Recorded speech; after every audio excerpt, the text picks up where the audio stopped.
Πόσες φορές μπήκατε σήμερα στα social media, πόσα likes πήρατε, πόσες φορές τραβήξατε εκείνη τη φωτογραφία που ποστάρατε και πήρε τα περισσότερα σχόλια, likes και ίσως και shares, social media. Γι' αυτά θα μιλήσουμε τώρα με την ψυχολόγο, την κυρία Αναστασία Μάμαλη, η οποία είναι συνεργάτης του Dr. Anytime. Τα social media έχουν γίνει αναπόσπαστο κομμάτι της ζωής μας. Και τείνουμε, κυρία Μάμαλη, να διαχωρίζουμε τη ζωή μας σε πραγματική και σε ψηφιακή. Καλό είναι που τη διαχωρίζουμε, έτσι πρέπει να είναι. Το πρόβλημα δημιουργείται όταν τα μπερδεύουμε αυτά τα δύο, γιατί πραγματικά είναι κάτι διαφορετικό.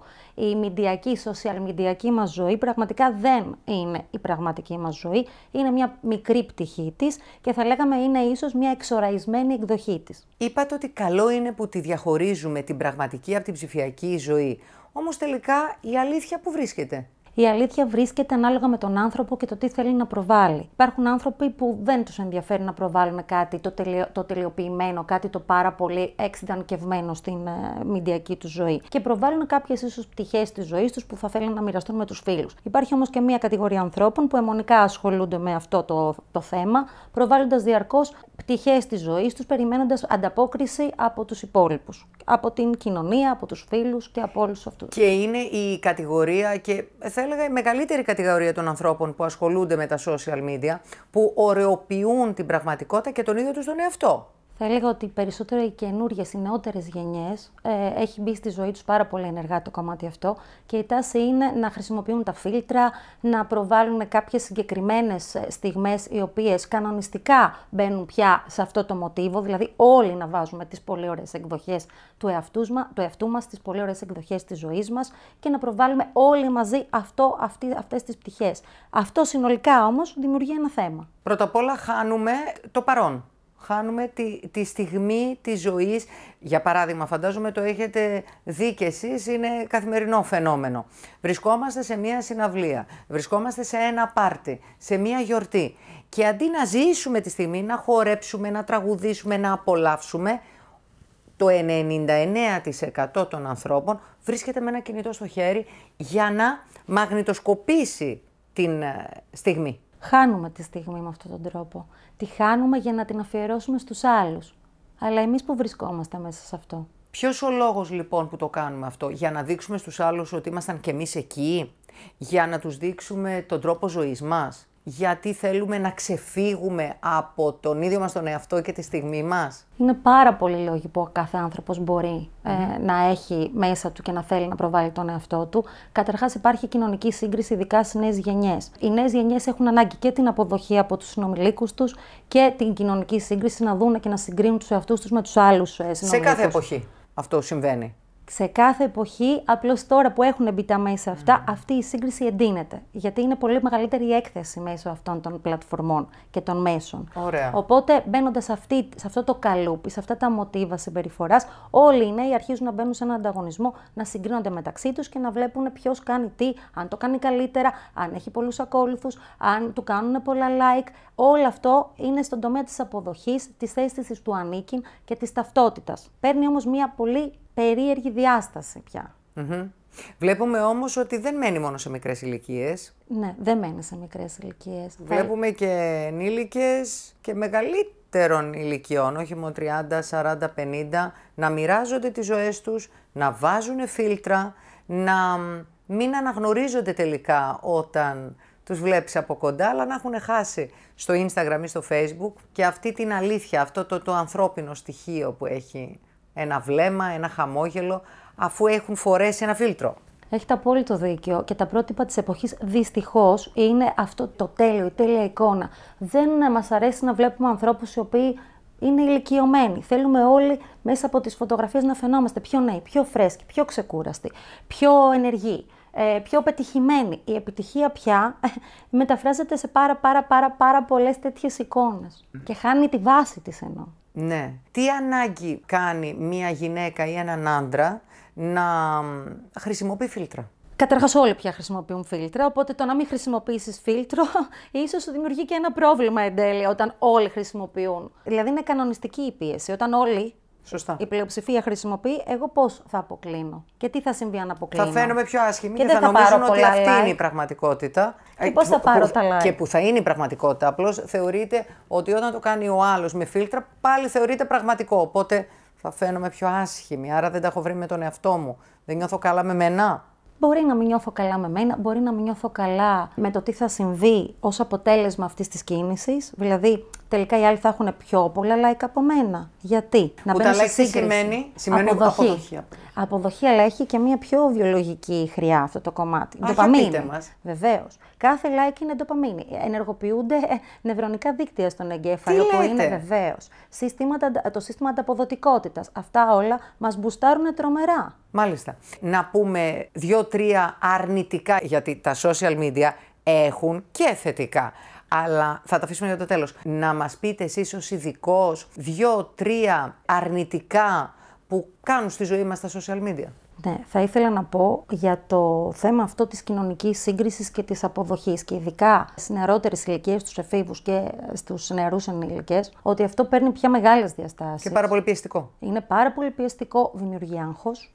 Πολλές φορές άνθρωποι οι οποίοι θέλουν να αποδράσουν, είναι ένας τρόπος διεξόδου και διαφυγής από την πραγματικότητα τη δική τους, βρίσκουν έδαφος σε τέτοιου είδους συμπεριφορές, στο να προβάλλουν πιο συγκεκριμένες πτυχές της ζωής τους που δεν είναι ο μέσος όρος της πραγματικότητάς τους, με αποτέλεσμα να εντείνονται τα συναισθήματα και του άγχους και της κατάθλιψης. Έχει δηλαδή μερίδιο ευθύνης όλη αυτή η ενασχόληση με τα social media στο άγχος και στην κατάθλιψη. Βεβαίως, ειδικά αν το περιεχόμενο που επιλέγουμε να δούμε αρκετά συχνά είναι δυσάρεστο. Να δούμε ή να ανεβάσουμε. Και να δούμε και να ανεβάσουμε. Γιατί αν δεν λάβουμε την ανταπόκριση που θέλαμε, πέφτουμε ψυχολογικά, αν ανεβάσαμε. Από την άλλη, αν βλέπουμε περιεχόμενο άλλων ανθρώπων που επίσης προβάλλουν πολύ όμορφες πτυχές της ζωής τους και εμείς δεν έχουμε αντίστοιχες, εκεί συγκρινόμαστε και πέφτουμε ψυχολογικά. Και λέμε γιατί εγώ δεν μπορώ να έχω μια τέτοια ζωή. Να κάνουμε μια παρένθεση πριν συνεχίσετε στα αρνητικά. Διάβαζα πρόσφατα μια μελέτη που έλεγε πως ακόμα και το σκρολάρισμα στα social media, χωρίς να ανεβάζεις δηλαδή, χωρίς να δημοσιεύεις post, βίντεο, reels, stories, επηρεάζουν την ψυχική υγεία. Βεβαίως, το σκρολάρισμα. Καταρχάς, να σας πω τι κάνει το σκρολάρισμα, το οποίο θέλω να το διαφοροποιήσω από το ανεξέλεγκτο σκρολάρισμα και το ελεγχόμενο. Το να μπω να δω λιγάκι τα νέα και να ενημερωθώ φυσικά και δεν κάνει κακό. Το να μπαίνω όμως σε μια διαδικασία που δεν μπορώ να το σταματήσω, απορροφά χρόνο από τον ύπνο μου. Απορροφά χρόνο από την παραγωγικότητα που θα μπορούσα να είχα στην εργασία μου. Επίσης, εννοείται για τις περιπτώσεις που είσαι με το κινητό στο χέρι και κάθε 1/4 μπαίνεις μέσα και σκρολάρεις. Βεβαίως, δεν μπορώ να συγκεντρωθώ. Σωστά. Δευτερευόντως, και επίσης πάρα πολύ σημαντικό, είναι ότι επιδρά και στην υπόλοιπη ζωή μου. Γιατί αν είχα κάποιες δραστηριότητες που θα μπορούσα να κάνω, όπως να γυμναστώ, να βγω με τους φίλους μου, να έχω κοινωνικά δίκτυα πραγματικά, αληθινά στη ζωή μου, το σκρολάρισμα μου απομυζεί χρόνο από αυτά. Κυρία Μάμαλη, εγώ βλέπω ανθρώπους να γυμνάζονται και να σκρολάρουν. Ανθρώπους να είναι στο μπάρ ή στο εστιατόριο και να σκρολάρουν. Άρα μιλάμε για πολύ μεγάλο κομμάτι της απορρόφησης ενέργειας. Ακριβώς αυτό που λέτε. Είναι απορρόφηση ενέργειας, η οποία αν δεν μπει μέσα σε ένα καλούπι, σε ένα όριο λογικό, σίγουρα μετά αποκτά αρνητικές επιπτώσεις. Άρα μιλάτε για όρια. Ναι. Μπορούμε να το κάνουμε αυτό πρακτικά, να πούμε δηλαδή όταν βγαίνουμε, κλείνουμε το κινητό στο ντουλαπάκι του αυτοκινήτου. Αυτό για μένα είναι εκ των όν ουκάνευ. Έπρεπε να συμβαίνει και με θλίβει το γεγονός ότι βγαίνοντας έξω βλέπω οικογένειες με μικρά παιδιά που είναι στα εστιατόρια, στη βόλτα και το αναμενόμενο είναι να απολαμβάνουν το περιβάλλον στο οποίο βρίσκονται, την έξοδο, να κάνουν διαλόγους, να συζητούν, να μοιράζονται πράγματα και δυστυχώς βλέπω τα παιδάκια τα οποία είναι τοποθετημένα ήσυχα φυσικά με ένα τάμπλετ μπροστά, βλέπουν τάμπλετ επί ώρες, 2-3 ώρες. Και οι γονείς σκρολάρουν αντίστοιχα στα social media. Και δυστυχώς χάνεται το τώρα. Το λέω πραγματικά με αγάπη γιατί δεν έχουμε χρόνο. Η ζωή μας κυλάει πάρα πολύ γρήγορα, με ρυθμούς φοβερά γοργούς. Και είναι οι στιγμές που πρέπει να τις αδράξουμε. Να επιστρέψουμε στα αρνητικά. Cyberbullying. Τεράστιο θέμα. Είναι πραγματικά και λαμβάνει μεγάλες διαστάσεις στις μέρες μας, ειδικά στα μέσα που χρησιμοποιούν και στις πλατφόρμες οι νεότερες γενιές και οι έφηβοι. Και τι εννοούμε, έτσι, γιατί έχει 15 παρακλάδια το cyberbullying. Βεβαίως. Είναι ο διαδικτυακός εκφοβισμός, η παρενόχληση, η αποστολή μηνυμάτων σχολείων πάρα πολύ αρνητικών, επιθετικών, ο αποκλεισμός ατόμων από διαδικτυακές ομάδες και κοινότητες. Το να αφαιρέσουμε από τον ενήλικα ή τον έφηβο την δυνατότητα του να συμμετέχει, του να ανήκει σε μια ομάδα και να τον απομονώσουμε, να τον περιθωριοποιήσουμε. Το να μπούμε να φτιάξουμε ψεύτικα προφίλ με τα οποία θα προσβάλλουμε, θα κάνουμε διάδοση φημών, θα χρησιμοποιήσουμε προσωπικά στοιχεία άλλων ανθρώπων, διευθύνσεις, τηλέφωνα και θα τα δημοσιεύσουμε. Ή ακόμα χειρότερα, προσωπικές στιγμές από ανθρώπους που έχουμε μοιραστεί και τις οποίες χωρίς καμία συγκατάθεση τις δημοσιοποιούμε για δικούς μας λόγους, για εκδίκηση, για κακεντρέχεια, για πάρα πολλούς τέτοιους σκοπούς. Όλα αυτά είναι διαδικτυακός εκφοβισμός. Και ένας νέος όρος είναι το FOMO, που σημαίνει Fear of Missing Out. Μιλήστε μας γι' αυτό.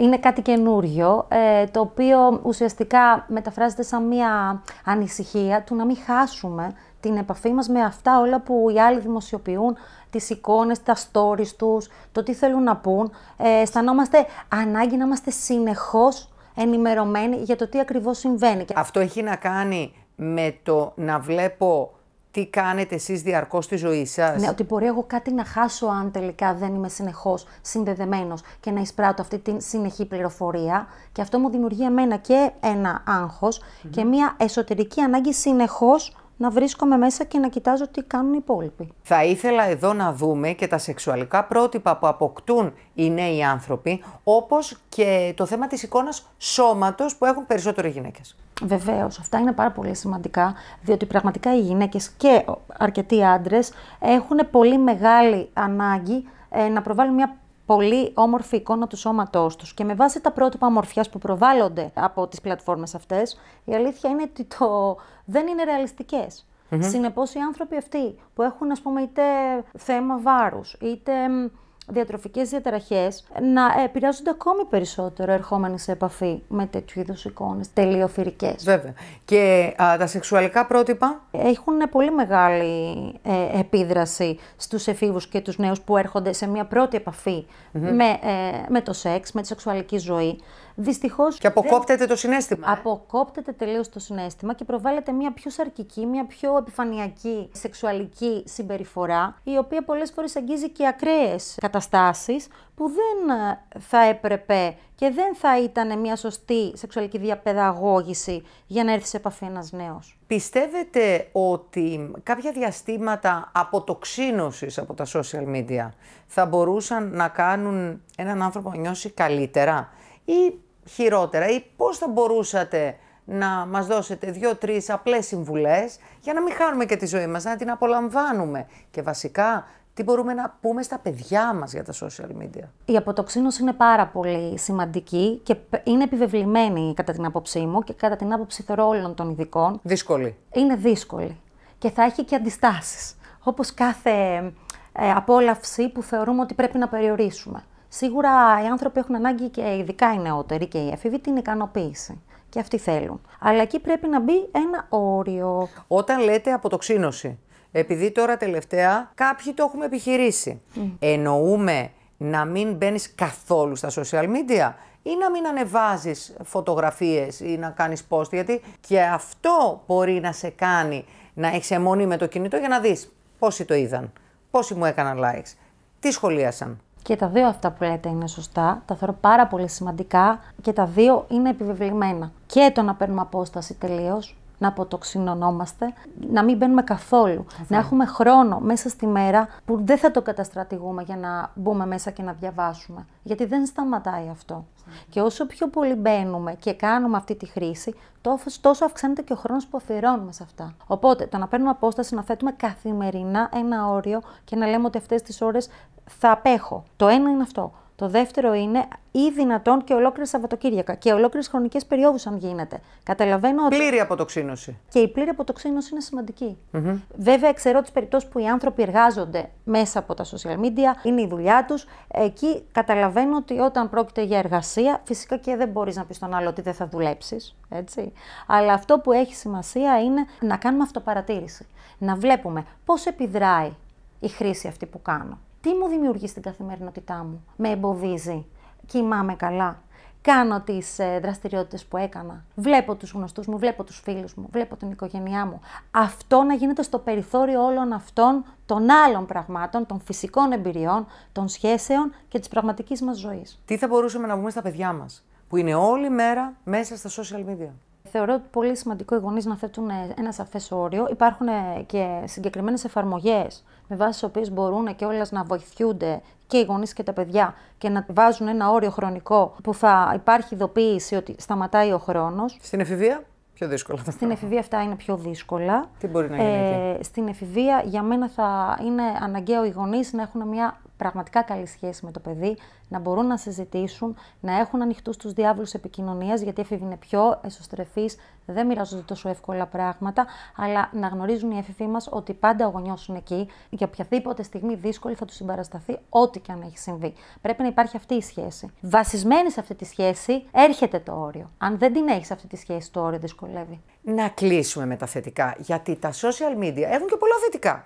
Έχετε δίκιο, έχουν πάρα πολλά θετικά τα social media. Πραγματικά είναι κάτι πολύ σημαντικό στις ζωές μας. Η τεχνολογία γενικά έχει προσφέρει. Οι έφηβοι πια είναι κοινωνία αυτών των μέσων. Δεν μπορούμε να τα αφαιρέσουμε από τη ζωή τους. Είναι μέσα στη ζωή τους. Οι γενιές αυτές έχουν πολύ μεγάλη γνώση και εξελίχθηκαν με αυτό το μέσο. Και για εμάς όμως είναι πολύ βοηθητικά τα social media. Βέβαια και προσφέρουν πάρα πολλά. Αν θέλουμε να αναφέρουμε κάποια πολύ σημαντικά είναι το ότι υπάρχει καλύτερη σύνδεση μεταξύ των ανθρώπων που ακόμα και που βρίσκονται σε απόσταση, έρχονται πιο κοντά. Δεν χάνεται η επικοινωνία. Τα παιδιά έρχονται σε επαφή με τους φίλους τους συχνοί που παλιότερα βγαίναν στις σαλάνες, τώρα δεν μπορούν. Υπάρχει αυτό όμως, υπάρχει αυτή η σύνδεση. Δεν χάνονται δηλαδή. Υπάρχουν άνθρωποι που δυσκολεύονται στις μετακινήσεις τους, που δεν μπορούν να βγουν έξω και επίσης και αυτοί έχουν ανάγκη αυτού του είδους την επαφή και την επικοινωνία. Υπάρχουν οι κοινότητες. Βλέπουμε και μεγαλύτερες ηλικίες, στα δικά τους τέλος πάντων κοινωνικά δίκτυα, που πια δεν νιώθουν μοναξιά, γιατί κάνουν διαδικτυακούς εισαγωγικά φίλους. Ναι. Και μοιράζονται τα κοινά τους ενδιαφέροντα, για παράδειγμα. Όμως, πληροφορείσαι μέσα από τα social media. Βεβαίως. Ευαισθητοποιούν κόσμο. Ευαισθητοποιούν κόσμο. Υπάρχουν οι κοινότητες μέσα στις οποίες οι άνθρωποι μπορούν να βρίσκουν συμπαράσταση και υποστήριξη για διάφορα θέματα που τους απασχολούν. Και άλλοι άνθρωποι που έχουν τα ίδια προβλήματα και αντιμετωπίζουν να ενδυναμώνονται, να μοιράζονται τις εμπειρίες τους. Ενδυναμώνονται, όπως λέτε. Προσφέρουν και έμπνευση. Βεβαίως. Γιατί οι νέοι μας έχουν την ανάγκη να μοιραστούν τα ταλέντα τους, αυτά τα πράγματα που δημιουργούν, τη ζωγραφική τους, τη μουσική τους. Είναι ένας τρόπος να τα μοιραστούν με ένα ευρύτερο κοινό και να αναδείξουν τις δικές τους δυνατότητες. Και έμπνευση από ανθρώπους επιτυχημένους, από επιστήμονες, από ανθρώπους που μπορεί να ασχολούνται με επιστημονικά θέματα, με θέματα αυτοβελτίωσης και να παίρνεις κουράγιο, ελπίδα, δύναμη και να είναι παραδείγματα προς μίμηση. Δεν είναι όλα αρνητικά στα social media. Αυτό χαίρομαι πάρα πολύ που το αναφέρετε, γιατί τελικά καταλήγουμε στο περιεχόμενο, στο τι επιλέγουμε να δούμε. Γιατί αν επιλέγουμε σωστά και χρησιμοποιούμε μια κριτική αξιολόγηση απέναντι στην πληροφορία που έρχεται, τότε πραγματικά έχουν τεράστια ωφέλη τα μέσα αυτά. Και είναι εργαλεία στα χέρια μας και εργαλεία όχι μόνο ατομικά αλλά και επαγγελματικά. Σωστά, αυτό καλά ούτε λόγος. Οπότε αν έπρεπε να κλείσουμε με μία μόνο δική σας έτσι, παρότρινση, δεν θα το πω συμβουλή, σχετικά με τα social media σε παιδιά, εφήβους και ενήλικες, τι θα λέγατε? Αυτό που θα έλεγα είναι ότι έχει να κάνει με τη χρήση. Όταν υπάρχει ορθή χρήση σε οτιδήποτε μας αφορά στην καθημερινότητά μας και υπάρχει μια σωστή χρήση και προσεγμένη, προσεκτική, τότε σίγουρα έχει ωφέλη. Όταν η χρήση αυτή υπερβαίνει τα όρια, καταστρατηγεί τους άλλους τομείς της ζωής μας, μας παρεμποδίζει από το να κοιμηθούμε καλά, να έρθουμε σε επαφή με τους ανθρώπους μας, να έχουμε πραγματικές σχέσεις, να γυμναστούμε, να βγούμε στη φύση. Όταν παίρνει όλο αυτό το χώρο, τότε μιλάμε για προβληματική χρήση και θα πρέπει εκεί να το ξανασκεφτούμε. Όρια λοιπόν. Ναι, όρια. Κυρία Μαμάλη, σας ευχαριστούμε πάρα πολύ. Εγώ σας ευχαριστώ πολύ. Να είστε καλά. Και εσείς.